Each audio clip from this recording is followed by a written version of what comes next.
Well, yesterday we shared some of my exclusive interview with British journalist Piers Morgan. So he told us about how he takes credit for sending Meghan Markle off in an Uber to meet Prince Harry for their very first date.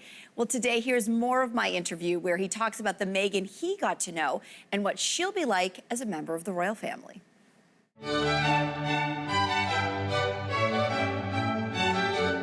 mean, here's the thing about Meghan Markle. We sat in this pub for 90 minutes. She walked in here, no one knew who she was, but she looked like a superstar. She walked in here from Wimbledon, and it was like, I could see all the old guys at the bar going, whoa. What was she wearing? You know, women always say that. Men have no idea what women ever wear. From memory, she was wearing a dress and a straw boater hat and dark glasses, I think. And I remember big heels, and she wanted to drink a dirty martini. I thought, you are my kind of girl. And we sat and we just talked about life and the universe, and we talked about everything from American gun control that she feels very strongly about. And so do you? She'd watched a lot of the stuff I did at CNN about that, and she was really into debating that with me.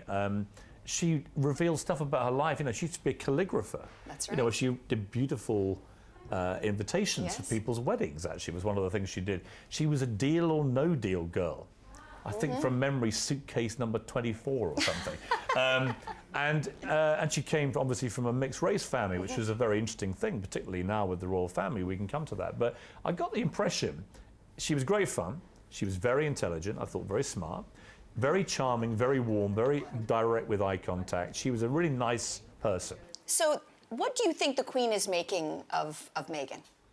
Well, look, the Queen is the world's most famous person.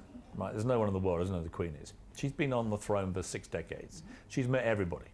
Good, bad and ugly, she's met them all.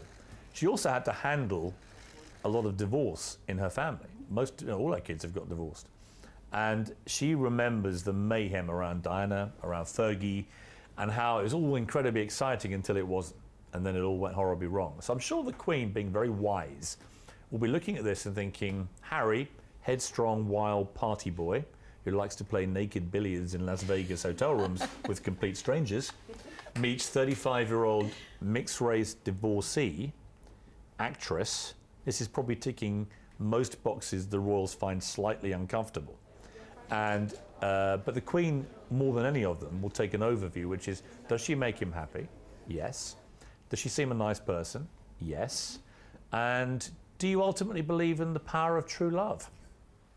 It's a big question. Who knows? But, you know, it seems to be working. I wish them well. I mean, having met Meghan, he couldn't do any better, Harry. Really? You believe so? Well, certainly judging by some of his other girlfriends, yeah. This is a major step up. But she has been married and she has been divorced and she's lived life a bit and she's in her mid-30s and it's a different kettle of fish to some of the young 20-something Sloane Rangers, as we call them, the posh English girls, that he's been used to. And the question is, you know, can it last? And sadly, the track record for royal weddings and marriages is not very good. We have all the euphoria of the wedding, and then things tend to go horribly wrong. So we're just got to keep our fingers crossed. But you know, the wedding will be fabulous, and I'm sure Meghan will look amazing.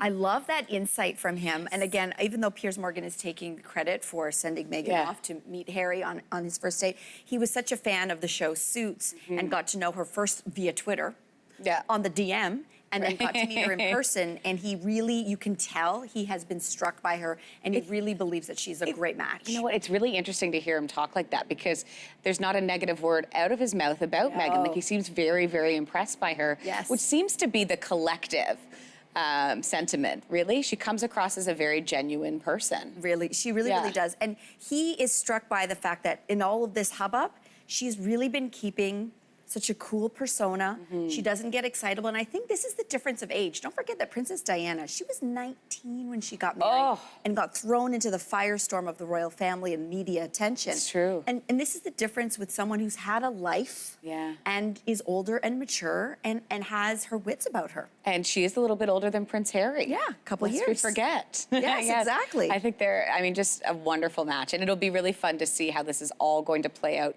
in the coming days. Yes, once we get through the drama. Drama. Drama. So speaking of which, we're going to get to show you more of my interview with Piers. He's going to give us this inside scoop of Meghan's relationship with the British media, what it is today and what it is going to be like when she officially becomes a royal. Now, Anne-Marie, not here right now, but she will be live with us from the UK. We'll be talking to her from outside of Windsor Castle beginning tomorrow, and she'll be showing us all of the last-minute wedding preps on the ground. And CTV News live in Windsor for the wedding on Saturday. Coverage begins at 4 a.m. Eastern right here on CTV and CTV News Channel.